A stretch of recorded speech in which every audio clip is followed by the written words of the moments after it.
Okay guys, so Shadow of Mordor, the game from the start, how I'm going to speak about this is basically my first thoughts about it to how it all transcended to the end of the game.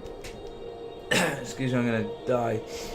So when you first start this game, you notice, yeah, it looks really cool. You can see everything is really smart. Excuse me, I'm choking on Kellogg's, what was it, Crunchy Nut. And yeah, everything about the game initially is really cool. There's a lot of cool features. You can do some really impressive things. And as you can see, it's actually quite violent, but it's really smart. There's a lot of good features about it, like obviously you can use the spirit, that the wraith, to have the wraith vision to see things. Who's actually speaking? Yeah, obviously your main love in this game is the archery. The archery is the only cool thing in the game. Well, not the only cool thing, but it's one of the main things where you do end up killing a lot with.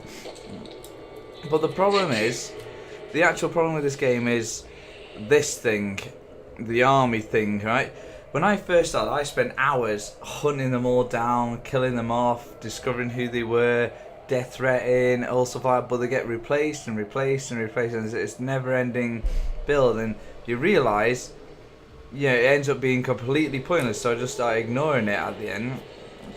Because, yes, you need it for, levels and stuff like that, but you get so many points, it becomes very easy to level things out. It's like impossible not to. I only 200 challenges. That's it. That's all I've got left in the game is 200 challenges, and then that's me finished. But it is a fun game. The only problem is it's incredibly repetitive. Yeah, it's the only thing. The missions are very similar. The story's alright. The story's, you can finish the game in the matter of, you can finish the game in like fucking probably 5 hours if you just did the solid storyline, because it's really, really short. The only thing that takes the time up is the white missions and red missions things, but you don't need to do the reds. Like I say, they're just for the generals and the war chiefs or whatever. But you get the white quest markers for like releasing the slaves, upgrading the weapons. Even though they don't upgrade, they just get writing on them. So all in all, the storyline really short. There's lots of things where you can open this wall that ends up doing nothing. There's a million parts there. As you can see, you got to discover all 32 parts, and it gives you the memories. You can find relics all around the ground, which mean nothing. I don't listen to them. Obviously, this is just the things that you encounter, and it seems like I've encountered everything. These are obviously the actual people. Ratbag's a cool general that you end up bonding with. And that's the lore, that's the visions. These are the things that you find that give you the insight to stuff and tutorials and hints. I never even looked at this, didn't even know that was there. First time I even looked at this. But the game visually, great. As a Lord of the Rings game, it doesn't really resemble anything to do with Lord of the Rings. It just has the Uruks on it, and that's kind of it. The only cool thing relevant to Lord of the Rings is the fact that the wraith you've got that's possessing you is the actual wraith, the actual guy who created the rings. The rings of men, the One Ring, but he got deceived by Sauron. So he thought he was making them for something else, but obviously he was fooled. But that's the cool thing, and you meet a cool dwarf. The dwarf you end up killing some epic, massive Graug, which is some huge, basically troll. So I need him out of the way. But this is not a challenging game. The end boss is probably the worst end boss ever. The Black Hand, as in, he ends up being Sauron at the end, or I don't know if he's meant to be Sauron or just impersonate him, but he looked just like Sauron. Well, this game is not, like I say, it's not remotely challenging at all. And let me just get rid of him.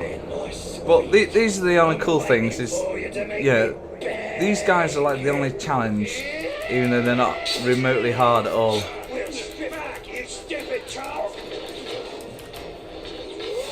I thought he'd be immune to range. I mean, some of these guys, they're pretty cool. But, like I'm saying, the actual game in a total is not... Yeah, I just showing you that. And that's what the inside of his neck looks like. Is that gold for me? Yeah. This ends your command. But you can brand the other orcs, they'll fight on your side. Okay. Well, but like I say, in this game, it's just a cool looking game, but it's very, very repetitive. It's a very easy game. It's a very short game. It's not worth the money that it's originally released at. It's much better to wait for this game to be at a discount. Let us not disappoint him. But yeah, because it's not really worth the money, it's not worth the price tag at the moment because it's so short. There's only two areas. There's this area, the Black Gate area, and then you go on to a different area. But apart from that, that's it for the game. Is, you know, you can go everywhere. You can cover the first 50% of the game, fucking just running straight across it. There's nothing really hidden. There's no secrets. Everything is very, very basic. As in, like, you know, the level design. They just basically made one map, and well, two maps, but fucking they're both exactly the same size and roughly the exact same things in them. So it's very, yeah, simple map design. The combat's really good. You know, the combat's very good, very slick, really cool. The movement in it obviously is very Assassin's Creed. That's what they copied. They completely copied off was the Assassin's Creed. So this that's me stealth branding him. So these guys will fight on my side now. Him as well. And then you press I, and now they'll just fucking attack whoever. He's going to be on my side as well. I mean, that's a cool thing, to make everyone on your side. It's cool, you can make the big chiefs on your side.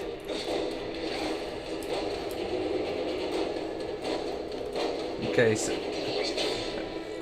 I don't know how loud this is.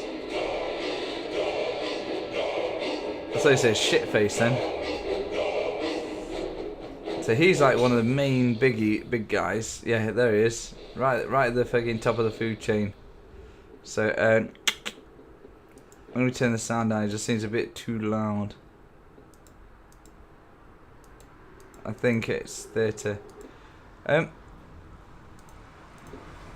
Yeah, so I say once you realise there's no real bosses in this game. Yeah. Once you realise there's no actual real bosses, there's not too much to do. It's very easy to finish. It's not really that much of a challenge.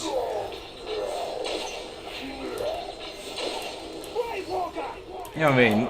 That's how fucking easy everything is. But I'll kill this guy, and then I'll finish off what I'm saying. But there's no upgrades. The weapons, what you start in, what you start with is what you've got through the entire game. You know, there's literally.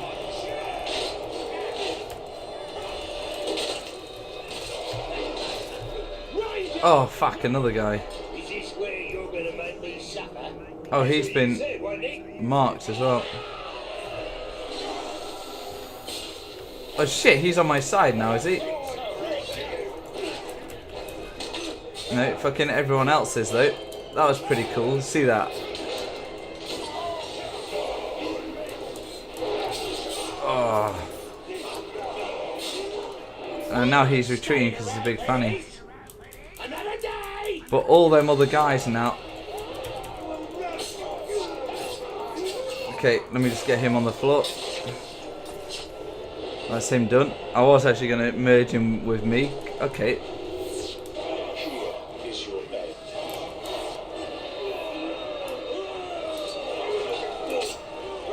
Okay, so he can't. I can't seem to get through.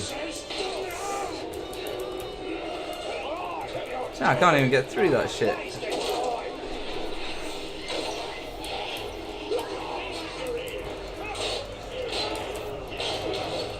There we go.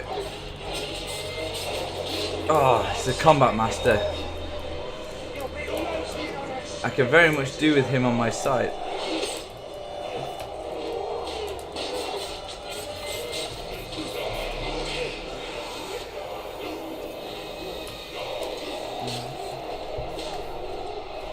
There we go. Simeon, that's what you can do. You just merge everyone on your side. Shit, he's nearly got me. Oh shit, I didn't think he was going to be there.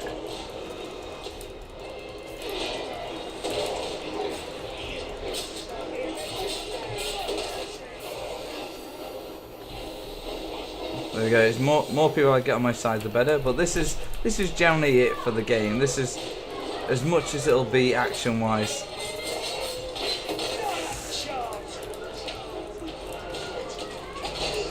God, I mean, the best way to blast the ground probably.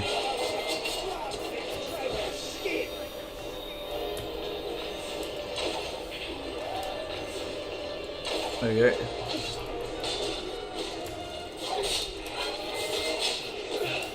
Who's fucking hitting me?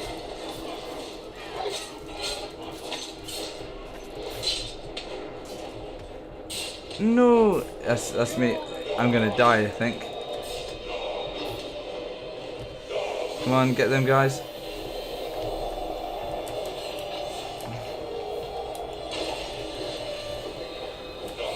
So he's still alive. He's fucking. See, he's one of the main baddies.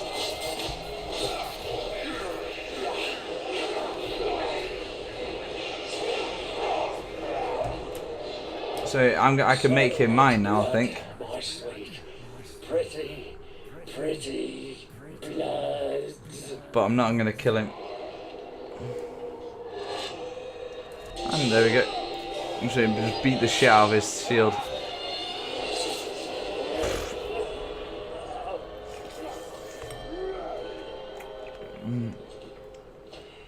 Well, this is how it all works. Then people step up and replace usually.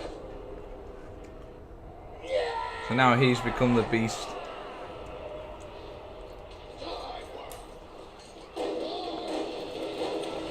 Okay, so this is it for the game. That's what you'll be doing. The same kind of quests after the same kind of things. It's like I say, it's really cool. All the Uruks are really good. The personalities are wicked. Different voices, different attitudes, different styles.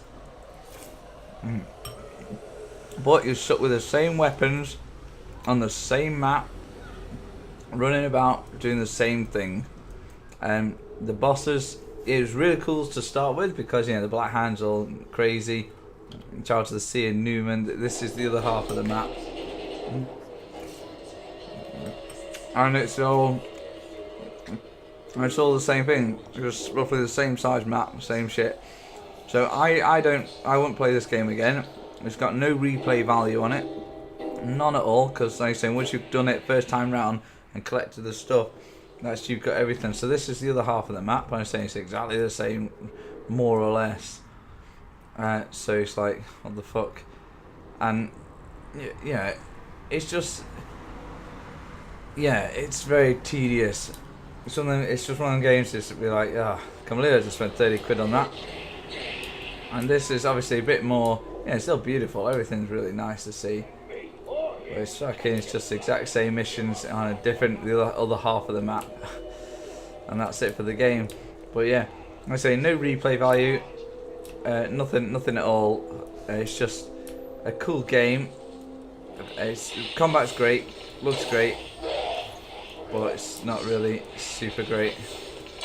But yeah, that's it guys. Don't forget to like, comment and subscribe. I'll see you later. Alright.